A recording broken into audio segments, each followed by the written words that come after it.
Shabbat Shalom, and again, welcome to everybody, both our regulars, our members, our non-members, our guests, Maxwell's friends and families. Nice to be together and nice to share in a joyous occasion together also. If you picked up one of the Shabbat Shalom booklets as you came into the synagogue, you will note that we are in the process of a Torah project. It's called the Ar L'Chaim project, and we started it during COVID as a way of looking forward to something, doing something together when we would be together again. It was a way of affirming that which is central to our community and what we believe helped walk us through and keep us together as a community, and that was Torah learning. Zoom initially. As part of the celebration that's going to be taking place next week and throughout the next few months regarding this, where people will be scribing Torah and will be learning more, I've done interviews with some of the leading thinkers and teachers, institutional heads of the Jewish world from the United States and from Israel. In most of the interviews that I did, people would talk about how the Torah connected us to our past. But the last interview I did was very interesting, and that is that the thinker-teacher said to me, it's not about the past. It's about now.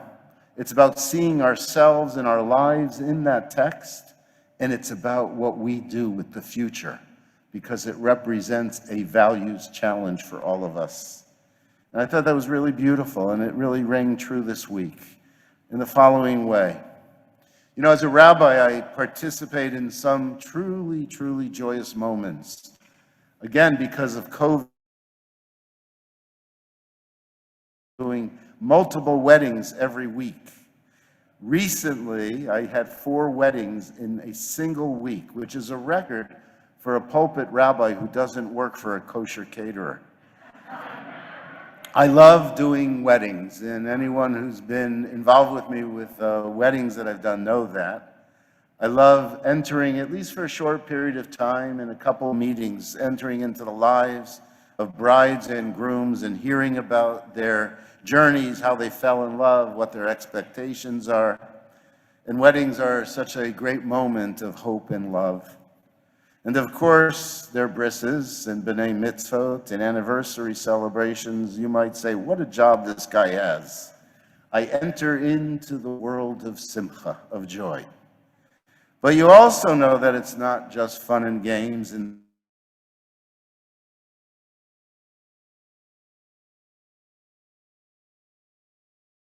life's pain, sadness, and the grief that comes with life and loss. We are all recipients of the misfortunes that are inevitable in life. And those things are inevitable because of biology and genetics and the processes of aging and random events that cause pain. But in truth, we also know that we bring pain to each other and we bring pain to ourselves. That's not a function just of being alive, but a function of personality and being. And it may be a core dimension of what I find unites both the simchas that I do as well as the sad occasions, at least from this place, from this vantage point. So let me explain. It has to do with the resentments and the hurts that take place in families and amongst friends, and how they are felt so deeply, and how they spill over into life's most important moments. I have done in the past, and I think I've mentioned it here, I've done 2 unveilings on the same stone for the same elderly woman after she died, because there were 2 daughters, 2 sisters, who could not stand together at that moment by their mother's gravestone. I have also visited Shiva homes for the same where mourning for the same person took place in the same town because a brother and a sister or their spouses couldn't tolerate each other. And the problem is that whatever happened in the beginning that created the resentments build, and the owner is disdain. Often the source of the conflict isn't even remembered, I find, when I speak to them. I see it at B'nai Mitzvah and I see it at weddings. In life's most joyous moments are often darkened.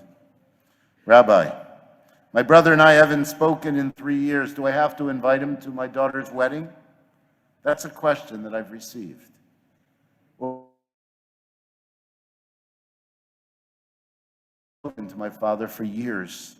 What do you think, Rabbi? Should I visit him before he dies? It seems so obvious, and there's a reason that they'll come to me, a rabbi. But it's also so very painful. These are amongst the saddest things that I'm confronted with. And often the individuals are so stuck in their own narratives about the past that they're incapable of imagining a different outcome, an outcome that they can contribute to, a different type of life with family. These things, no matter how deeply repressed, they do gridge, as they say in Yiddish, the core of the being. Eventually, these are the things that make us sick. The meaning of strong family bonds is lost. They lose a sense of what the love between brothers and sisters, between parents and children, can mean for the quality of life. And I bring it up today because of the narrative in this week's reading. For it really does speak to us. There really are lessons in it, not just about the past, but for us, for our own lives in the most profound ways. And I bring it up because I believe the most important piece of aspirational behavior that Judaism teaches us about is not considered enough by us. And let me start there. The aspiration is ancient. It's been part of our tradition for thousands of years, and it's known as teshuvah.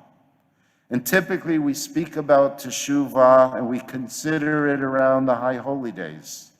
But it's really part of our daily consideration. We know it's in our daily prayers.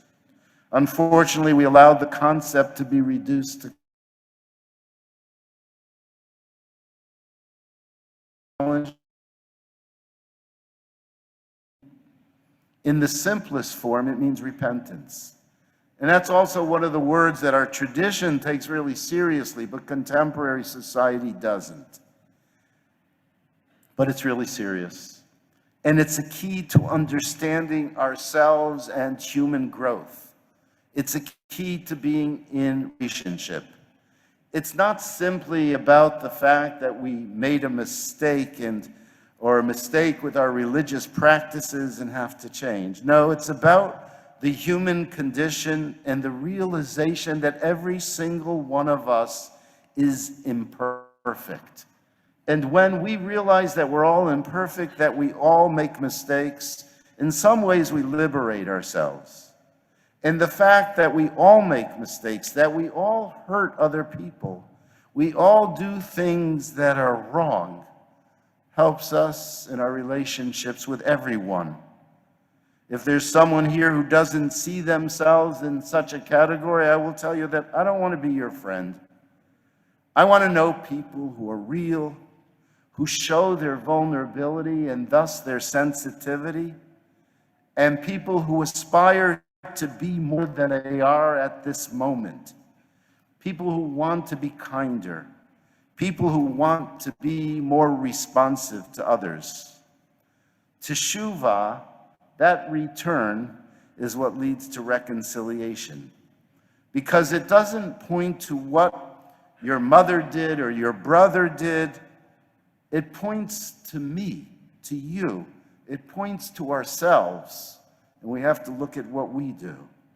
After careful consideration, then it forces us to be honest with ourselves, looking at our role in every relationship, owning the hurts we cause, and admitting them, making the possible adjustments as we move towards apology.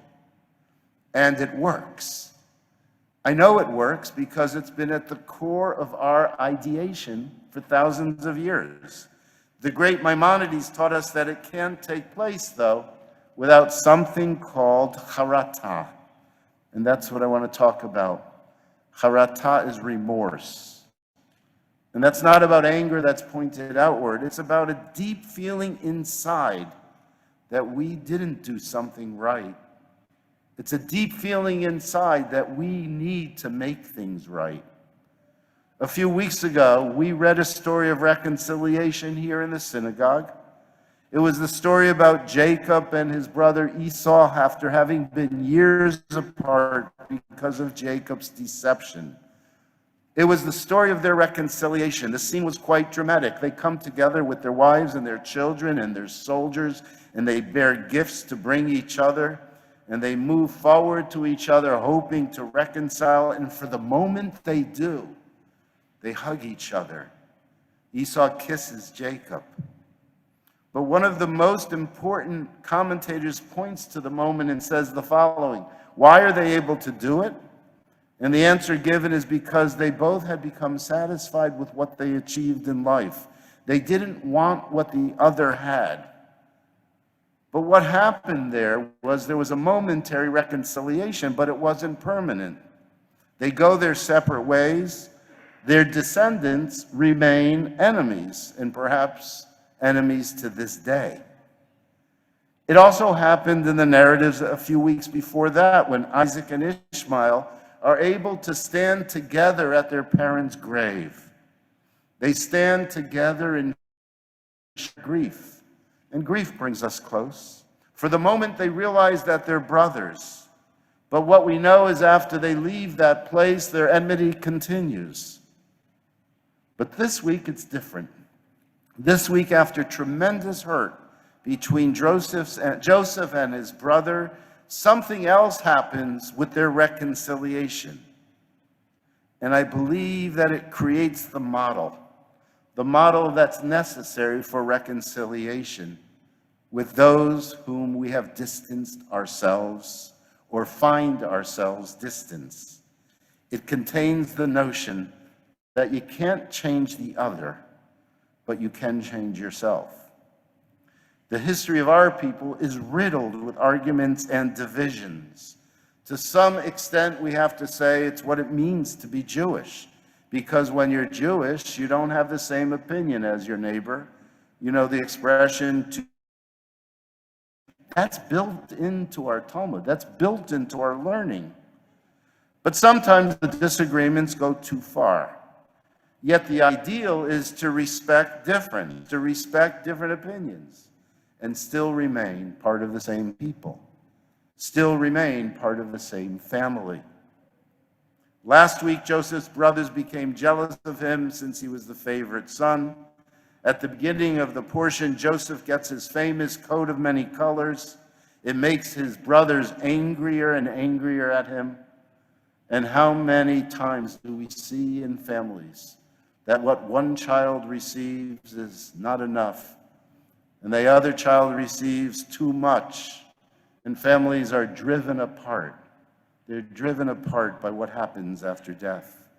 Well, unable to stand their brother anymore, they follow the suggestion of the oldest, Judah, and they sell him into slavery. So this week what happens is there's an attempt to right the wrong, to bring them back together.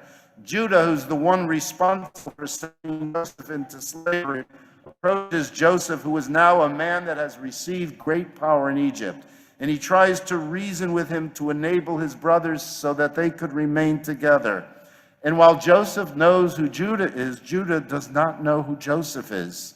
He thinks he is speaking to the most powerful man in all of Egypt, a man who has the power over life and death during this time of famine and plague. He approaches Joseph and he pleads with him, don't keep our brother Benjamin. Don't make Benjamin a slave for life. He remembers what the sale of Joseph did to his father. He doesn't want that story to repeat itself. Joseph created a trumped-up charge against Benjamin to test Judah. And Judah now passes the test. He's willing to put his own life on the line to protect Benjamin and allow Benjamin to go free. But the power of the portion then, and it's not merely about Judah trying to save Benjamin, it's about one brother approaching the other who's unrecognizable. in order to keep the future of the family together. He shows a great sense of remorse for what had happened in the past. And with that remorse now, there can be a true reconciliation. So Joseph's able to accept the plea of Judah, and then he reveals himself in what is a very, very emotional scene, because he sees Judah was changed by life, and that he felt very deeply because of what had happened to his father and what he was responsible for. He's remorseful, he's repentant, he's changed by the experience. Now he only wants that his brothers will live and that his father will protect, that his family will come together. The story contains a hint, and we learn this from the prophet, about the individuals in a family, about the ancestors of the tribes and the unity, not just of the one family, but the unity of the entire people. There's the essence that speaks to us, though. It should speak to us as members of a family. Life's most important moments occur when we're together as family. Life's greatest love is experienced when we are with our families. The ties that bind us to the past and open us up to the future have to do with our families. No one's perfect. Everyone makes mistakes. Silly things are said now and then, things that we feel badly for having said. But we need a big picture. The reconciliation can only begin with the title of this parsha, Vayigash, coming forward to meet the other, to see each other, to try to understand each other, to talk to each other. And then true reconciliation only happens when we view our role, not what he or she did, but our role, and through an honest assessment realize, I have made a mistake. Such a powerful example of this took place. Such a powerful example of this has taken place in the events of the world. We saw it not long ago in South Africa, where two great leaders, President de Klerk, who just passed away a couple weeks ago, and Nelson Mandela, after years in prison, the two of them were able to extend hands to each other to renounce violence and end apartheid and change the course of history. And we know this is what's happening in this country right now. How do we deal with the sin of slavery? Well, with de Klerk and Nelson, they each had their reasons to feel and experience remorse and to see their own roles in conflict. And they wanted to change the future. And certainly what happens with a people can happen with individuals. But there needs to be a will to make it happen. We can overcome the tensions that lead to division, not because we expect to agree on everything, but we're able to extend a hand to each other, not because we will agree, we will usually disagree, but we understand the greater power of unity and family. And ultimately, it only stands together with a willingness to be forgiving. That's what we want. And that's what each one of us has the power to create in our own families and amongst our own people. Shabbat Shalom. Please turn, thanks.